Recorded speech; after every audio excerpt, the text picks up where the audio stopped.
Hey everyone, this is DHTV and today I'm going to be showing you how to install iOS 7 on your iPhone, iPad, or iPod Touch. Let's get started. Alright, so before we get through this installation process, there's a few things we need to go through. First off, is your device compatible or able to install iOS 7? So if you're using an iPhone, the iPhone 4, 4S, 5, 5C, and 5S can all run iOS 7 without a problem. Just keep in mind if you're doing this on an iPhone 4 that some of the features won't be available to you. Now I'll get into those in specific as the video progresses and things are loading.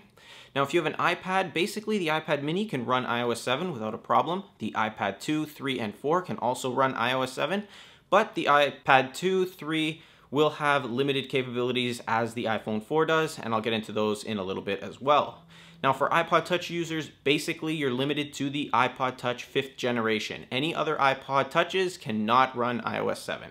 So if everything's good with that, just make sure you have your charger handy because it may take a while, and your USB cable just in case you're doing this through iTunes, and let's get started with the installation. Alright, so there's a few ways you can update to iOS 7. The first one being in your settings application, and then you go down to general, and then software update. If you see the iOS 7 update here over the air, you can go ahead and download it this way. But before we do that, you obviously want to save a backup just in case anything goes wrong, and that's why you're going to need your USB to Lightning port or USB to 30-pin adapter depending on the device you're using. You want to plug that up to iTunes, and then you want to save a backup. But in this case here, we're going to go ahead and plug my iPhone up to the charger, and then we're going to go ahead and update it over the air just using the phone like this. Now from this stage here, you want to go ahead and tap on download and install, and then agree to the terms when it pops up. Now this took about 25 minutes to download. I timed it with my iPod Touch, but what happened was while it was verifying in the stage you see right here,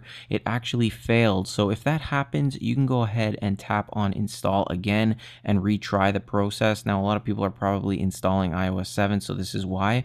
So I'm going to move to the iTunes version of installation, and this is kind of a good thing because then you can see how to install it with iTunes as well. If it works for you, just follow the on-screen steps and you should be good to go. Alright, now for those of you that want to update via iTunes, this is a great way as well. Sometimes the over-the-air updates don't work or they fail, and there's always a way around it by updating through iTunes. So again, open up your iTunes. You want to make sure you're running the latest version. It's just a good idea or good practice to make sure of that.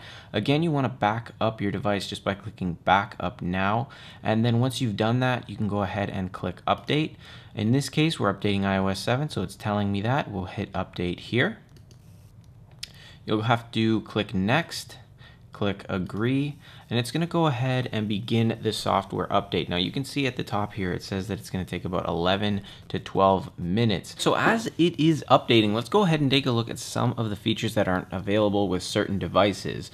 Now I thought it was just the iPhone 4 that had the issue in terms of iPhones missing some features, but it looks like the iPhone 4S will also be missing a few features as well. So we'll get started with the iPhone 4S. Now, if you are running an iPhone 4S with iOS 7, you're not going to be able to use the filters in the camera app as well as AirDrop. Now, for you iPhone 4 users, you're also not going to be able to use the filters in the camera app. You won't be able to use AirDrop. You're not going to be able to use the panoramic photos or Siri. Now for people with iPads, the 2nd generation iPad and 3rd generation iPad are the two that will be missing certain features. So the 3rd generation iPad, you won't be able to use the filters in the camera app. You won't get to use the panoramic photos or AirDrop. Now for the iPad 2, you won't have Siri, you won't be able to use square photos and videos, you're not going to be able to use filters in the Photos app, you won't be able to use filters in the Camera app, you won't be able to use panoramic photos or AirDrop. As for the iPad mini, the iPhone 5, and the iPod Touch 5 generation, you should get every feature within iOS 7. Now if you do get the iPhone 5C or 5S, they should come stock with iOS 7 and of course have all the features as well. Alright, now during the whole installation process, you're going to notice your iPhone turning on and off and rebooting. Just make sure you don't pull the cord out either out of the computer or your phone or device. You'll see some loading symbols. It's going to continue to do its thing. The best thing you can do at this point is just leave it alone. Sometimes it can take a long time. And as you can see right here, we have just started up. It says hola and hello, so we can slide to power it on. And as you can see, it's remembered my pass lock, so everything should still be available on my phone. Now you just need to go through the setup process, enable your location services if you want them.